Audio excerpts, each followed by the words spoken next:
내가 전심으로 주께 감사하며 신들 앞에서 주께 찬송하리이다.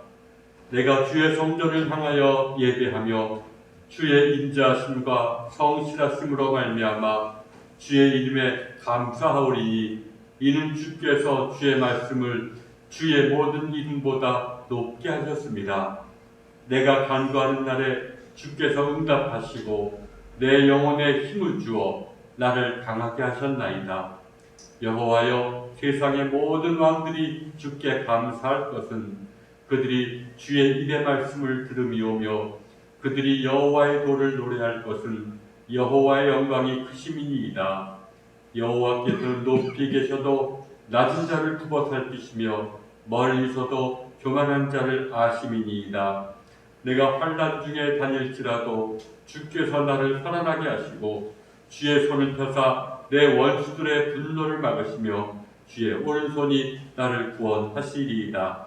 여호와께서 나를 위하여 보상해 주시리이다.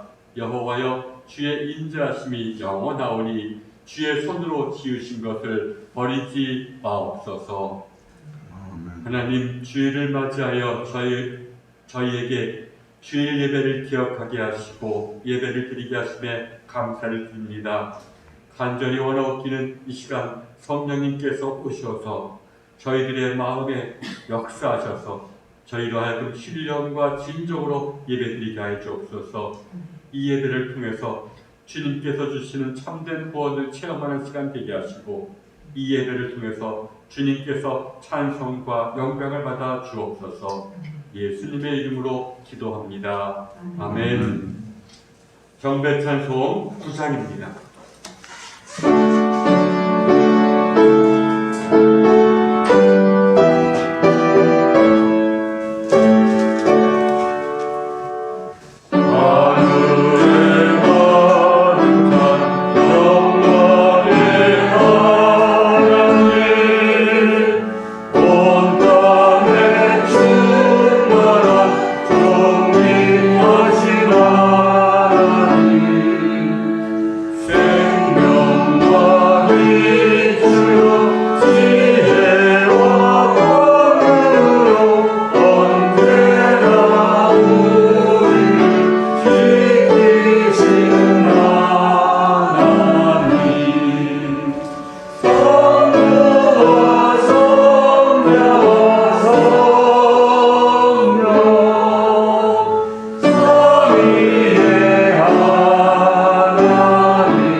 이 시간 하나님 앞에 죄 고백을 드립니다.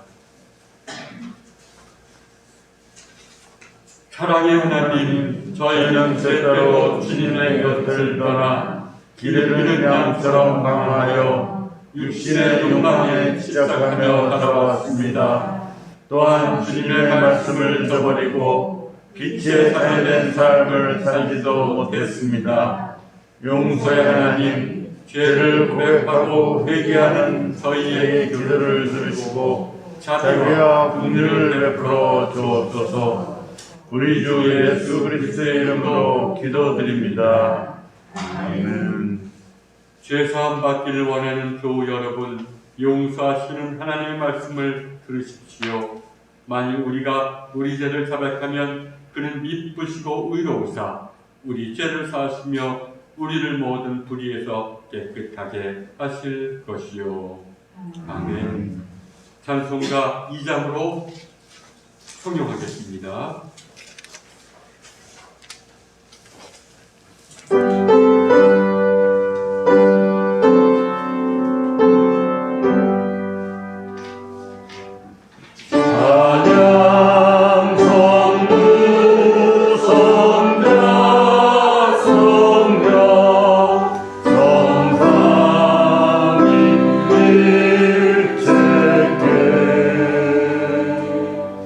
여호와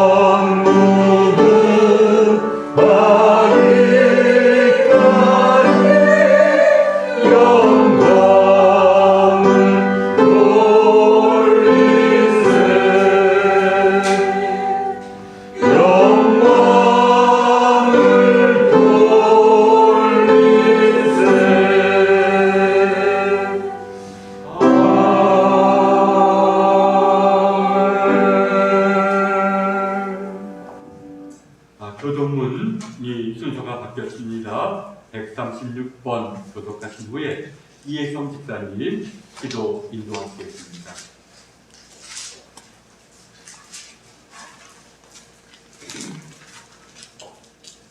그 후에 내가 내 영을 만민에게 부어주리니 너희 자녀들이 장래일을 말할 것이며 너희 늙은이는 꿈을 꾸며 너희 젊은이는 이상을 볼 것이며 그때 내가 너희에게 나는 너희를 줄 것이며 내가 이적을 하늘과 땅에 베풀리니 곧 피와 불과 연기 기둥이라. 여호와의 크고 두려운 날이 이르기 전에 해가 어두워지고 달이 핏빛같이 변하려니와 누구든지 여호와의 이름을 부르는 자는 구원을 얻으리니 이는 나 여호와의 말대로 시온산과 예루살렘에서 피할 자가 있을 것이니요 남은 자 중에 나 여호와의 이름을 받을 자가 있을 것임이니라. 아멘.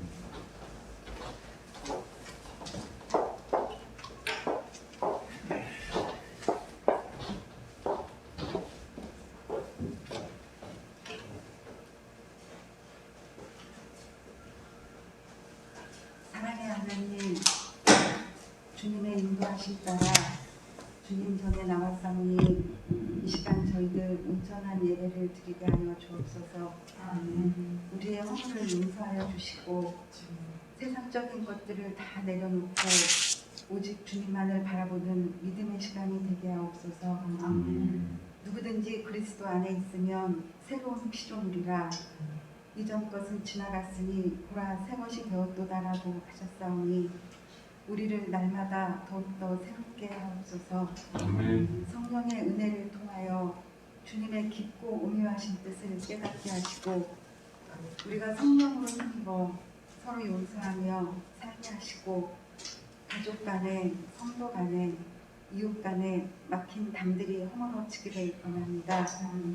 늘 우리를 인도하시는 하나님의 섭리를 기다리고 기대하는 믿음을 갖게 하시고 살아가는 우리의 모습이 주 예수 그리스도를 조금이나마 닮아가기를 노력하며 살아갈 수 있도록 도와주옵소서. 날마다 분주함에 묻혀 살아가지만 그 속에서도 잠시 주님을 만나는 침묵의 시간을 갖게 하사 주님의 음성을 듣고 주님의 뜻을 분별할 수 있는 깨달음이 있게 하여 주옵소서. 질병으로 고통 가운데 있는 성도들이 있습니다. 주님 간절히 기도하오니 치유의 손길로 만져주셔서 지켜주시고 회복이 있게 하여 주옵소서.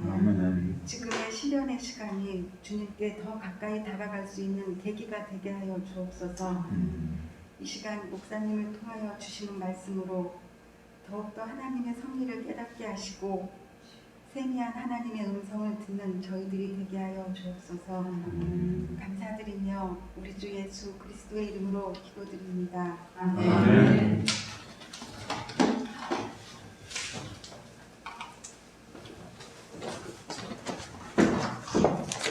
우리 찬송가 196장입니다.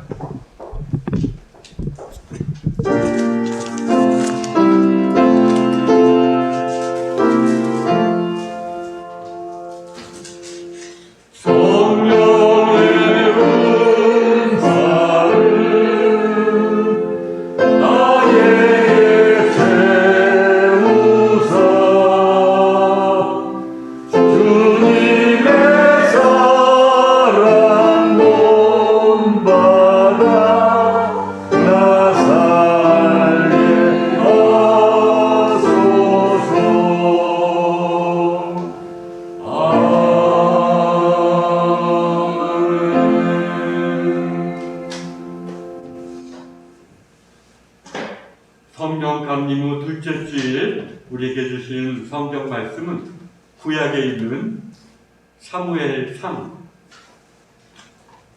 8장 1절부터 18절까지의 말씀입니다.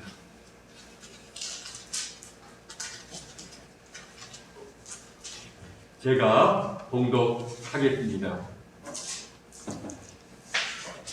사무엘이 늙음에 그의 아들들을 이스라엘 사사로 삼으니 장자의 이름은 요엘이요 차자의 이름은 아비야라.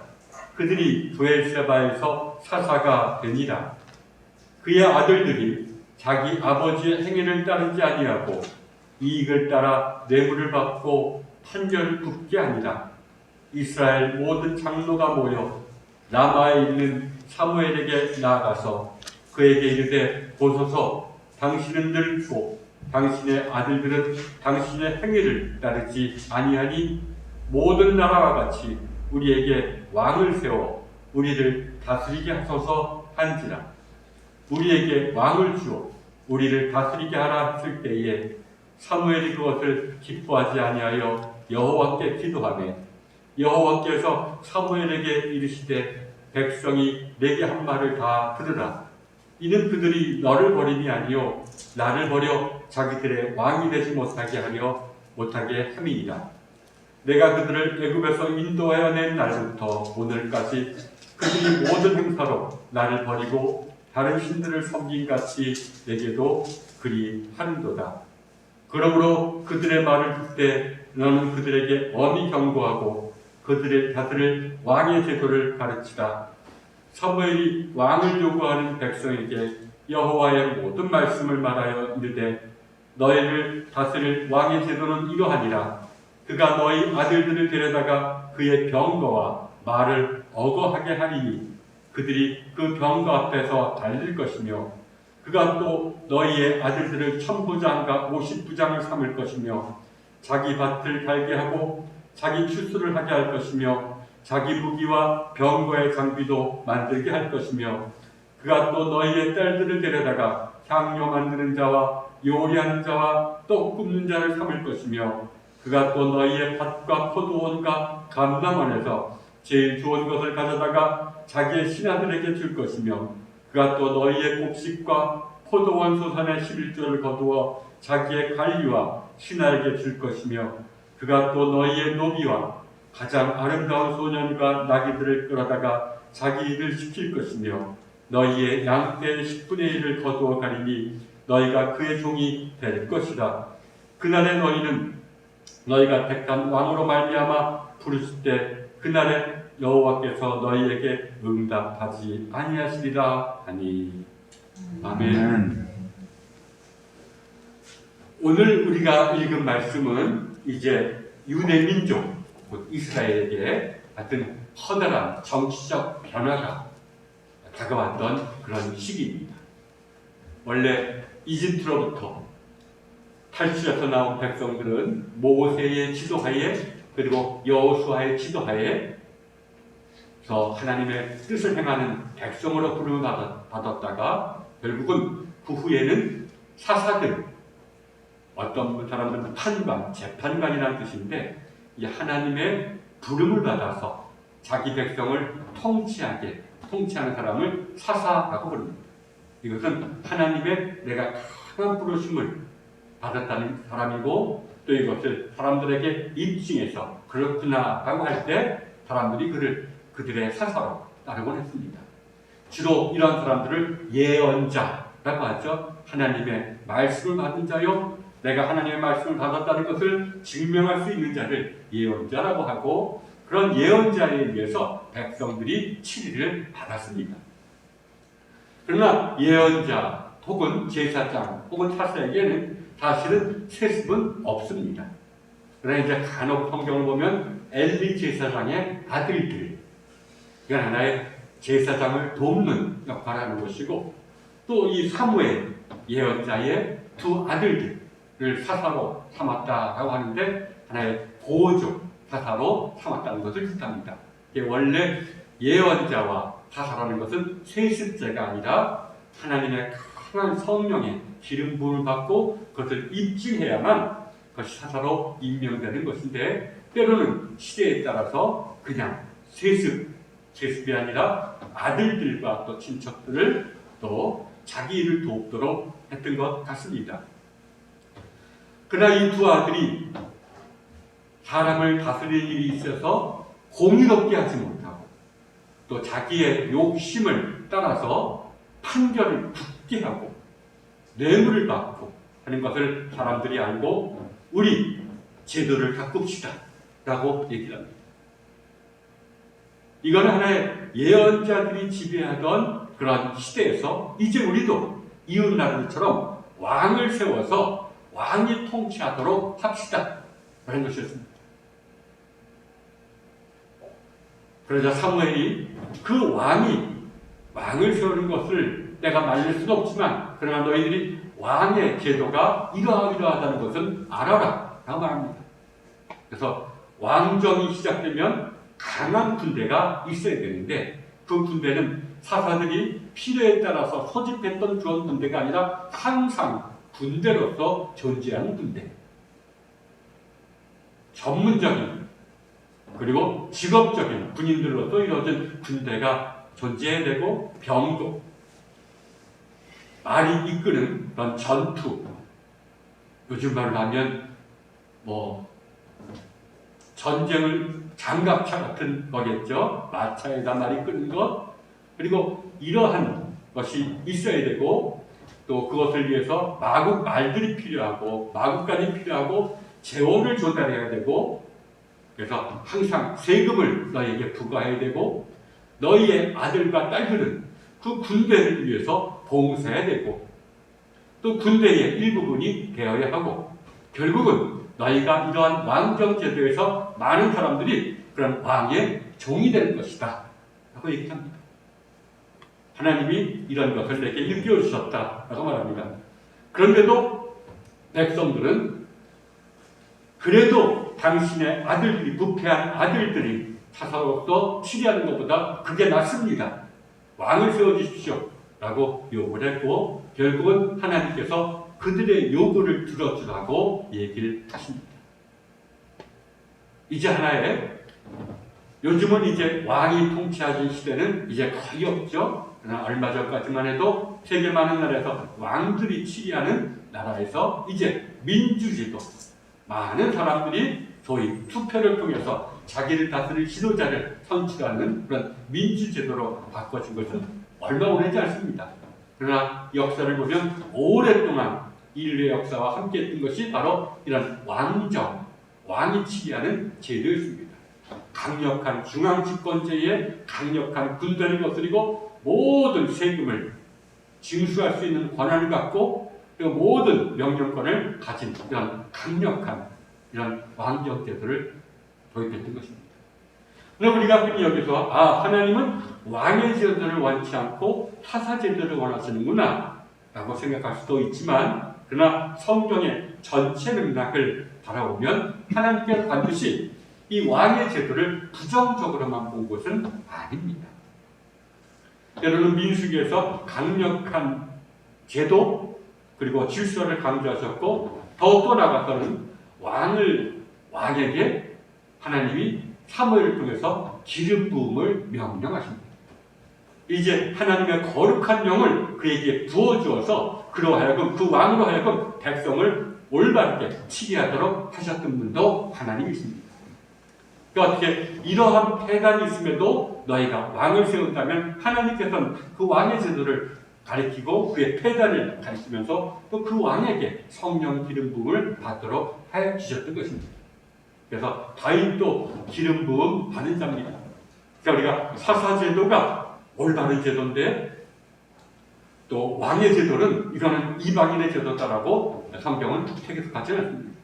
사사 제도도 타락하면 이렇게 위험한 겁니다. 그러나 왕의 제도도 타락할 수가 있다는 것을 분명히 일깨워줍니다. 오늘 본문을 통해서 하나님께서 말씀하시는 것은 무엇을 하더라도 하나님이 주가 되어야 된다. 하나님이 다스리는 자가 되어야 된다. 그러나 왕이 하나님의 다스림을 대신해서 자기가 다스리려고 할 때 그것이 곧 타락의 역사가 될 것이고 사사 또한 하나님의 말씀을 듣는 대신에 자기의 욕심을, 자기의 뜻을 내세울 때 그것도 타락의 요소가 될 것이라는 겁니다. 사실 하나님께서는 제도 그 자체에 중점을 두지 않습니다. 어느 제도가 좋고 어느 제도가 나쁘다는 것은 아닙니다. 그러나 성경은 제도 그 자체는 시대의 변화에 따라서 변화되어야 할 필요성을 분명히 성경도 인식합니다. 세상이 바뀌고 참 이것이 사사가 언제나 나올 수 있는 것이 아니기에 이러한 또 사사가 나오지 않은 시대에는 또한 이것이 위험하게 되기 때문에 항상 시대의 변화에 따라서 제도도 변화해야 되고 또 법도 근본 취지를 망각하지 않은 채 법도 변화되어야 된다는 것을 성경이 얘기를 해주고 있습니다. 그러나 성경은 여기서 말하기를 제도 그 자체가 중요한 것이 아닙니다. 아무리 좋은 제도도 머리가 좋은 사람에 의해서 악용되면 그 이전, 개혁되기 이전 제도보다 더 나쁜 결과를 가져올 수 있다는 것을 경고하는 것입니다. 타락한 사사가 가져온 결과보다 그 왕이 세워졌을 때 그 왕에게 악한 영이 들어오다면 그것은 더 나쁜 결과를 초래할 수 있다는 것을 얘기를 해줍니다. 제도 그 자체가 문제가 아니라 그 제도를 운영하고 법을 준수하는 사람이 타락하지 않는 것이 참 중요하다는 것을 일깨워줍니다. 그래서 항상 그 지도자에게는 성령님이 늘 임재하셔서 성령의 빛에서 하나님의 말씀을 깨닫고 그 하나님의 자기의 사심이나 자기의 뜻이 아니라 하나님의 뜻을 선포하는 것이 중요하다는 것을 예언자들은 거듭거듭 얘기를 하고 있었던 것입니다. 사실 그렇습니다. 제도도 중요하지만 제도보다 더 중요한 것이 제도를 운영하는 사람입니다. 이 땅에서 사회주의가 나왔을 때 많은 가난한 사람들이 반겼습니다. 그렇구나. 우리가 가난한 사람도 똑같이 대접받고 또 이렇게 하기 위해서는 사회주의적인 어떤 것이 통용되어야 되겠구나. 그러나 사회주의를 채택한 나라들은 오히려 부익부 빈익빈이 더 심화됐습니다. 원래 빈부의 격차를 줄이고 강한 자와 약한 자의 그 격차를 줄이기 위해서 사회주의가 채택되었는데 그것을 채택한 공산권 나라가 오히려 이곳에서 정말 빈부의 격차가 엄청나게 커져 있는 것을 우리는 알고 있습니다.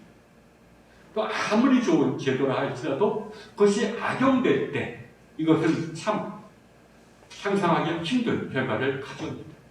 성경이 말하는 것은 제도나 법이 문제가 아니라 사람이 문제라는 것입니다. 그 제도를, 그 법을 온전하게 실행할 수 있는 사람이 문제라는 겁니다. 그래서 그러한 사람은 어떤 사람이냐? 하나님을 경외하는 사람. 예수님의 말씀 들어가면 내 뜻이 중요한 게 아니라 하나님의 뜻이 이 땅에 이루어지는 것을 항상 갈구하고 또 그것을 위해서 사는 사람이 첫 번째 얘기라고 합니다. 그래서 너희들이 왕을 택한다면 너희들의 마음속에는 나를 왕으로 삼지 않고 나를 주로 삼지 않고 내 뜻을 저리 가고 너희 뜻만 이루려 하는 마음이 너희 속에 있지 않느냐 이렇게 말씀하십니다. 어느 지도자든지 참 하나님을 정말 경외하는 사람이 되어야 되고 또 다른 한편은 사람을 사람으로 보는 사람, 사람의 생명을 존중하는 사람이 되어야 된다는 것을 성경 말씀을 얘기합니다. 만약에 왕이 강력한 중앙집권자를 채택하면 많은 백성들은 종이 될 것이다. 사람이 사람 대접받지 못한다는 것입니다. 또 실제로 그러한 일이 일어났습니다. 권력이 있는 곳에 악한 영의 유혹이 있다고 영성가들은 말합니다. 그것이 큰 권력이 아니라 조그만 권력이라도 내가 권력을 가졌다고 생각하는 순간에 악한 영이 틈타기 시작한다는 것입니다. 그래서 우리가 알듯이 사울도 그랬고 다윗도 그랬고 솔로몬도 그랬고 성령의 기름을 부음 받은 왕들이 나중에는 얼마나 악한 영에 휘둘려서 끔찍한 피해를 가져왔습니다.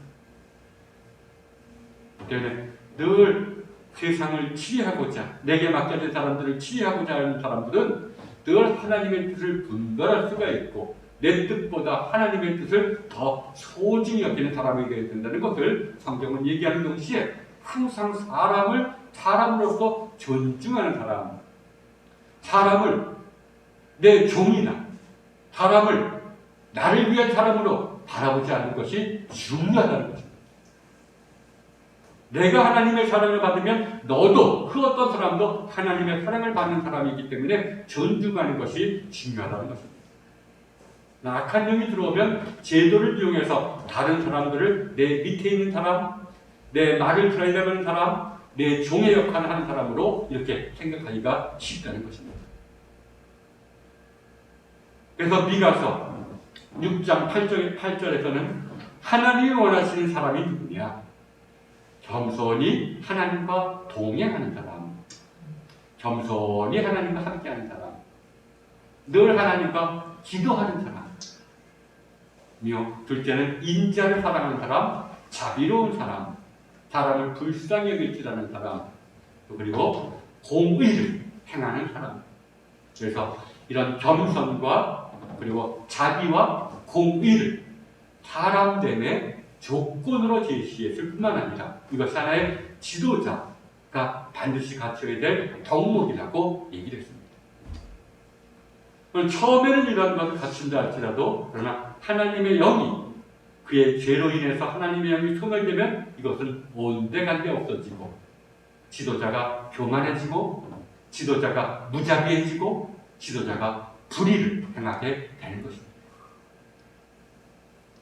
그러니까 우리가 늘 이런 마음을 가져야 되는데 사실은 그렇지가 않죠. 그 위대한 왕으로 불렸던 다윗도 사실 얼마나 하나님의 계명을 어기는 결과를 가져왔고 다행히 하나님의 도우심으로 철저하게 통회하고 회개하지 않았습니까? 또 솔로몬은 어떻습니까? 한때는 지혜의 왕이요. 그래서 우리에게 많은 잠언과 시편을 남겨주었는데 이제 말년에는 어떤 다른 이방 사상에 현혹되고 그래서 이방의 어떤 사상을 오히려 왕궁까지 불러들이는 역할을 하지 않았습니까? 여러분, 사람은 늘 하나님의 영이 없으면 언제 어떻게 변할지를 모릅니다. 늘 하나님이 원하시는 사람이요, 하나님의 백성을 치리할 사람은 그래서 하나님의 영을 항상 간구하는 사람이요, 하나님의 영을 부지불식간에 소멸시키지 않으려는 노력이 필요하다고 성경은 얘기해주고 있습니다. 그래서 늘 지도자 사사를 세우거나 예언자를 세우거나 왕을 세울 때는 항상 기름을 부어주는 의식을 했습니다. 이 기름을 부어준다는 것은 이제 이런 의식을 통해서 성령께서 너와 함께 하시라는 선포입니다. 이제 네가 너에게 부어주신 너에게 임하신 성령의 빛에 의해서 행하라는 하나의 명령이기도 했습니다. 그러나 성령이 예수님 오기 이전에는 이런 특별한 사람들에게만 주어졌습니다. 그러나 예수 그리스도 이후 이제 성령님께서 모든 믿는 자에게 부어지기 시작했다고 성경은 얘기해주고 있습니다. 이것이 바로 사도행전이 말하는 그러한 성령님이 강림하셨다라는 것의 뜻입니다. 이 말은 굉장히 중요한 역할을 합니다. 오늘 우리 믿는 자들 부지불식간에 성령님이 우리에게 임하시고 성령님의 빛 속에서 내가 내 자신을 보고 성령님 우리에게 일깨워주신 말씀을 따라 행하면서 우리가 성령님을 소멸시키지가 않는다면 우리는 지도자입니다. 우리는 하나님의 백성을 치리할 지도자로 동시에 부름을 받은 것입니다. 성령님께서 내게 주어주시면 내가 이제 참된 구원, 하나님과 교제함으로써 새로운 피조물이 된 구원의 길을 걸어가지만 동시에 이것은 동시에 당신의 백성을 우리에게 맡겨주시겠다는 하나의 징표인 것이기도 합니다. 사실 우리가 구원을 위해서 달려갈 때 우리는 나만 보지 않게 되고 내 주위 사람들을 바라보게 됩니다. 사실 그래서 모든 신자는 지도자로 부름을 받았다는 것이 성경의 메시지요. 이것이 바로 종교개혁자 루터가 말한 만인사대직의 하나의 원리입니다. 우리 모두는 특별한 옛날처럼 왕이나 예언자나 그 어떤 사람만이 목회자나 특별한 사람만이 하나님의 부름을 받은 것이 아니라 모든 사람이 믿음 가운데서 성령을 받았다는 것은 모든 사람이 당시 하나님의 백성을 돌볼 책임과 그리고 돌보라는 부름을 받았다는 것을 뜻하는 것입니다. 이게 만인 사제입니다. 모든 사람이 사제 역할을 하는 것이요, 모든 사람이 왕의 역할을 하는 것이요, 모든 사람이 예언자의 역할을 해야 된다는 것입니다. 이것이 바로 신약 성경이 강조하는 것입니다. 물론 우리는 큰 나라가 우리에게 맡겨지진 않습니다. 때로는 내 가족, 또 때로는 내 주변의 두세 사람, 때로는 한 사람이 맡겨질 수도 있습니다. 그러나 하나님께서는 크고 작은 것을 보지 않습니다.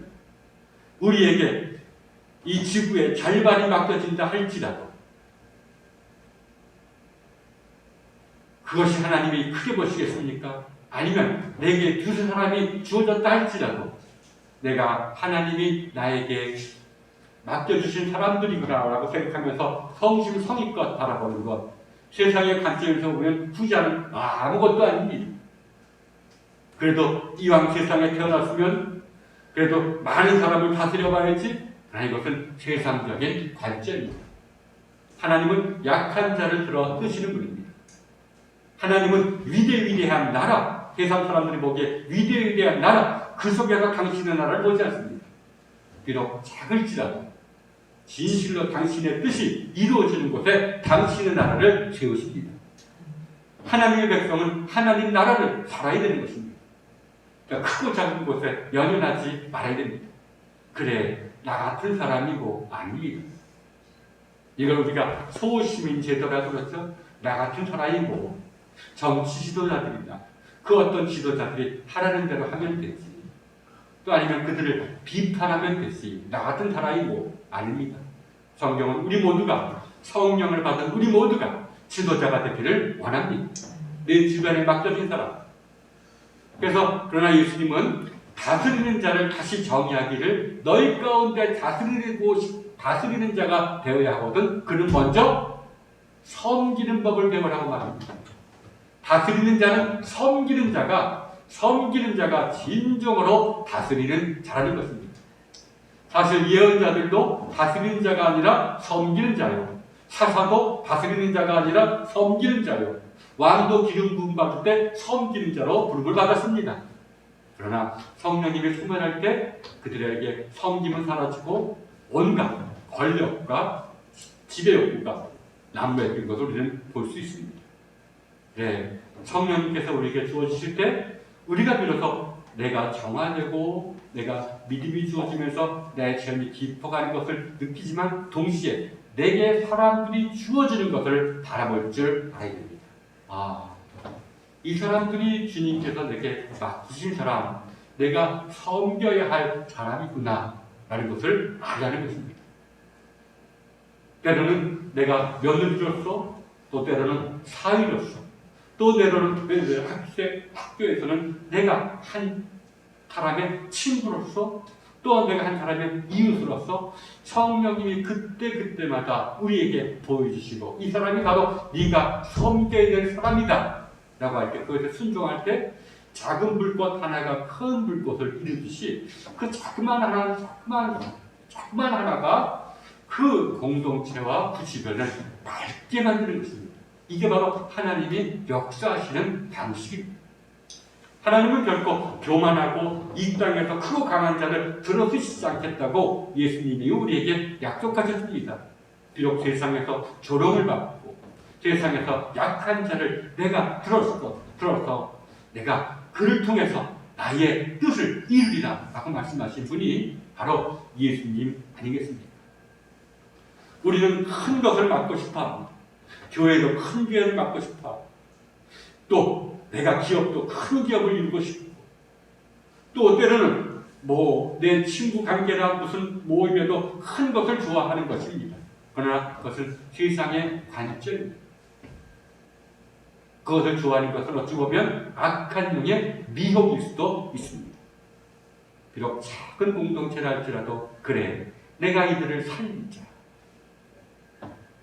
우리 살림이란 말이 얼마나 아름다운 말입니다. 참 저분이 살림 참 잘해요. 저 사람 때문에 경제적인 것뿐만이 아니라 인간관계가 다 회복되지 않습니다. 그 사람을 통해서 사람과 사람이 서로 사랑하게 되고 서로 공의를 이루어지게 되고 사람같이 사는 것이 기쁜 세상이 되지 않았느냐. 이게 바로 살림의 역할이죠. 주님이 원하시는 것이 바로 이런 겁니다. 그래서 하늘에 썩어지는 미랄같이 참 나를 희생하면서 섬기는 것. 그 속에서 내게 있던 성령님이 그 누군가에게 전파됨으로써 그 사람과 사람 사이에 사랑의 관계가, 공의로운 관계가 이루어질 때 그게 바로 참 기쁨이 있는 삶이 아니고 무엇이겠습니까? 주님이 원하시는 것이 바로 이러한 것입니다. 사실 그래서 우리가 성령을 받고 성령님의 순종하다 보면 성령님이 정말 나를 인도하시는구나, 그리고 성령님의 참 신실하신 분이구나 라고 신뢰하는 순간에 내 안에 있는 성령님이 나를 통해서 그 누군가에게 전해지고 막 그럴 때 우리에게 새로운 관계가 이루어지고 우리가 화해자가 되기도 하는 것이죠. 그래서 성 프란치스코는 평생을 수도 생활한 수도자인데 그의 소원이 뭡니까? 주여 나를 평화의 도구로 세워 주옵소서. 나로 하여금 사람들을 다스리는 대신 섬기게 하시고 그들을 통해서 주님의 나라가 그곳에 임하게 하옵소서라는 것입니다. 주님의 나라가, 하나님의 나라가 이루어지는 곳, 하나님의 백성이 있는 것입니다. 하나님의 백성을 다스린다는 것은 하나님 나라를 위하는 것입니다. 그러니까 하나님 나라가 임하는 곳이 정말 하나님께서 기뻐하시는 것이요, 그것이 바로 우리에게 주어진 위대한 사명이라고 할 수 있습니다.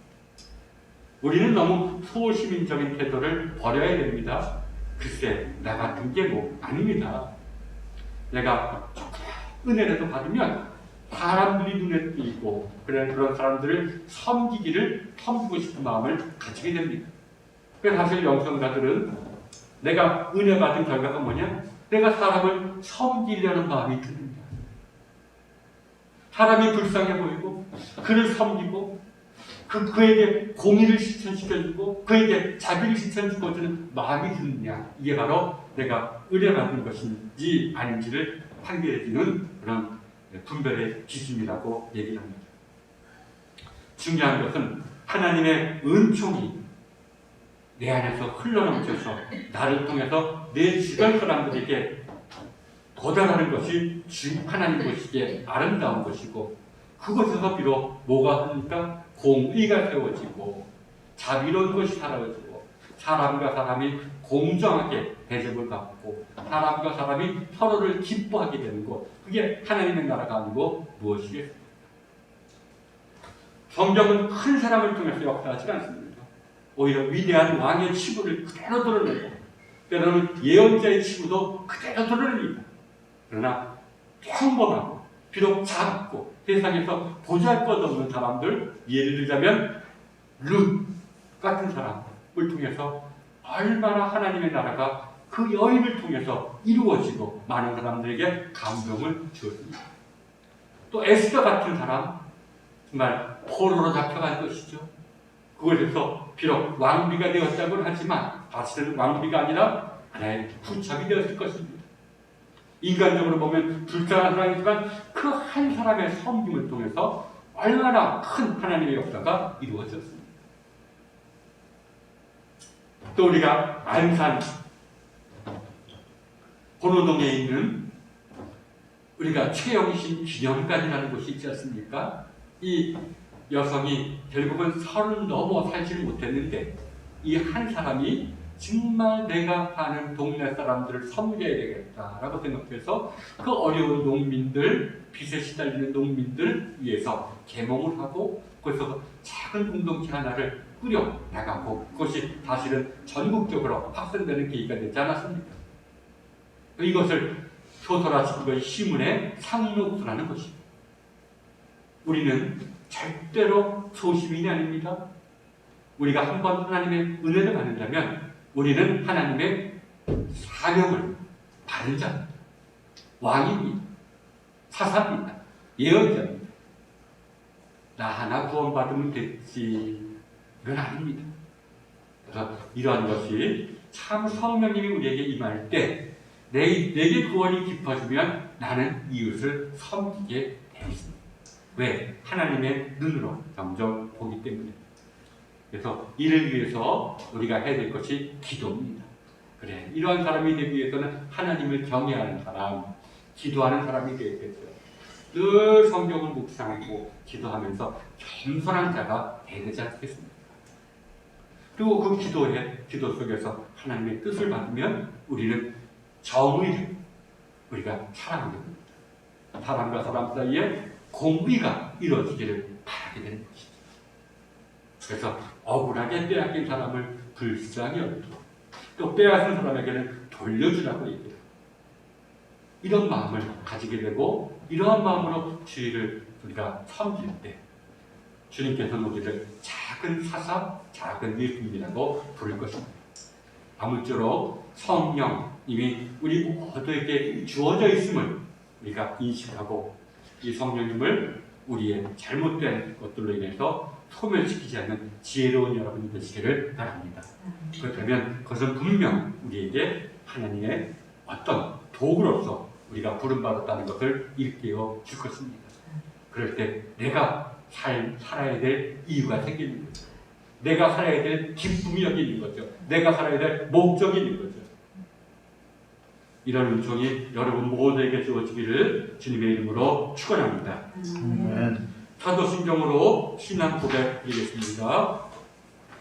전능하사 천지를 만드신 하나님 아버지를 내가 믿사오며 그 외아들 우리 주 예수 그리스도를 믿사오니 이는 성령으로 잉태하사 동정녀 마리아에게 나시고 본디오 빌라도에게 고난을 받으사 십자가에 못 박혀 죽으시고 장사한 지 사흘 만에 죽은 자 가운데서 다시 살아나시며 하늘에 오르사 전능하신 하나님의 우편한 적이 시다가 저리로서 산 자와 죽은 자를 심판으로 시기사 성령을 믿사오며 거룩한 공예와 성도가 서로 보는 것과 죄를 사주시는 것과 몸이 다시 사는 것과 아멘. 317장 찬양하면서 공헌합니다.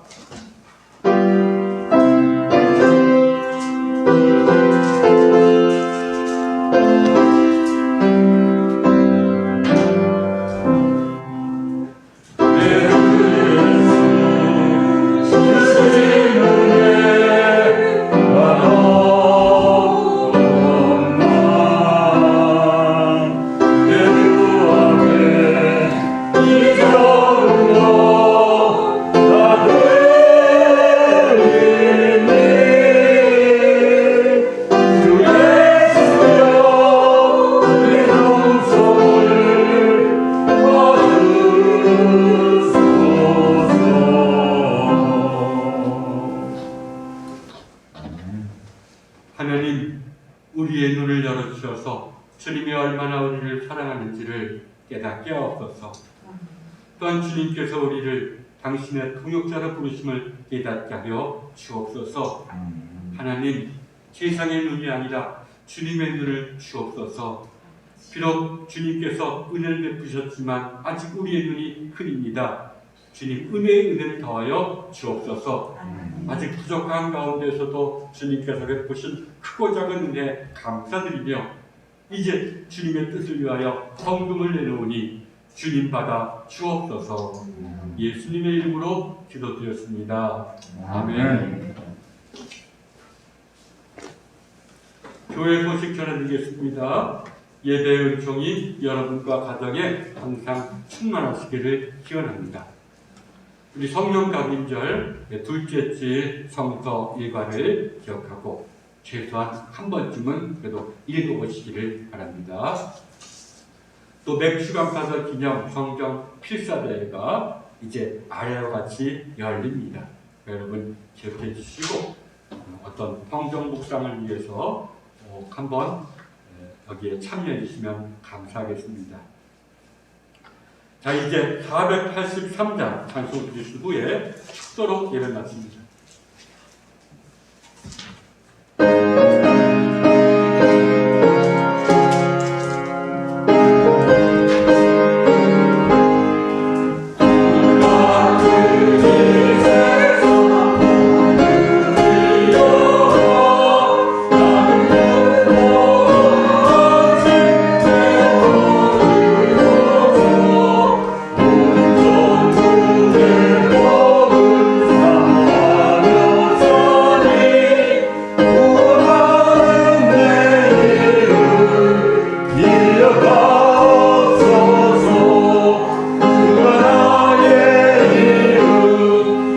보답해나니 언양 생명되게 기도하옵소서.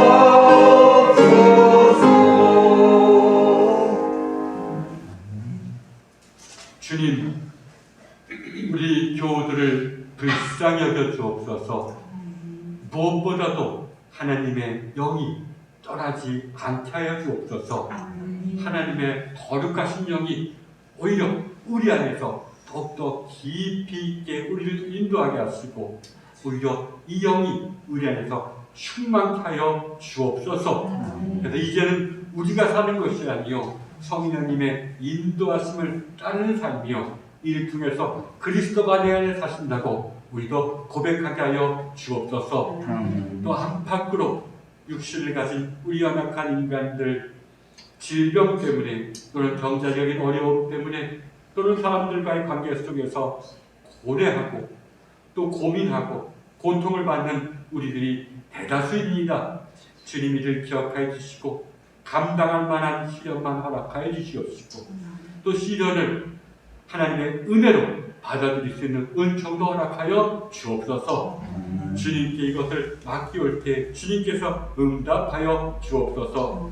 이제는 성부와 성자와 성령 삼위일체 하나님의 은혜가 여기 기도드리는 우리들과 이 교회 위에 영원토록 함께 하시기를 간절히 축원하옵나이다. 아멘.